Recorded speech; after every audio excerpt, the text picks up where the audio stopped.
I would like now to introduce your speaker for today, Frank Klimko. Frank Klimko edits Children and Youth Funding Report, a Washington, D.C. area-based publication which covers Congress, the Education Department, and the various federal regulatory agencies. It is a national publication that is updated daily on the website. He also edits Private Grants Alert, which covers the world of private philanthropy. Klimko is a veteran journalist with more than 30 years' experience covering federal, state, and local government. In California, he worked on a Pulitzer Prize-nominated newspaper investigative project. He is an expert on the Federal Freedom of Information Act. A nationally known speechwriter-speaker, Klimko co-produces monthly audio conferences that provide an insider's view to federal regulations, new billion-dollar spending projects, and grant-making priorities. The audio conferences have helped hundreds of listeners better position themselves for funding, furnish their applications, and get a firmer grip on the federal private money tree. Frank, welcome to the program. We are now ready to begin. With the federal funding pie scheduled to shrink substantially next year, these are breathless times for grant seekers looking to maintain their funding streams. Federal funding could slip below levels not seen for a generation. At the intersection between the world of philanthropy and federal funding, President Trump has erected a giant stop sign. But all is not lost.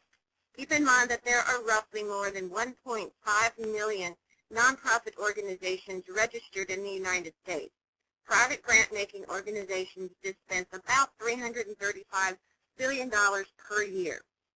Typically, foundations are considered a safety net or a source of one-time funding for a capital or special project.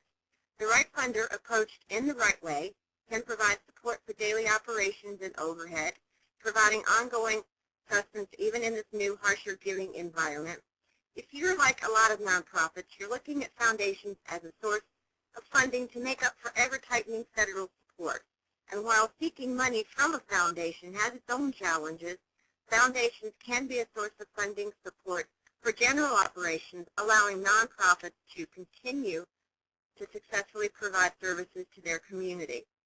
The most important thing to remember is that while foundations often prefer giving for specific projects, the myth that foundations simply will not give for general operating support is just that, a myth. If done correctly, you can win funding for overhead, salaries, and day-to-day operations that allow you to keep providing services needed by your community, as well as expand services or extend your reach. This webinar will provide the latest details on the hottest funding trends and how to get involved. The best way for grant seekers to position themselves is to get on the funding bandwagon early. We will offer a wealth of insights to get participants on their way to securing some of these new funds and talk about outside-the-box opportunities. But before we get started, we wanted to provide an initial few things you should know about going after private funding. Number one, start early. The trick with many of these new programs is getting on the bandwagon first. Number two, mission match. Get the right fit between what you want to do and what a potential funder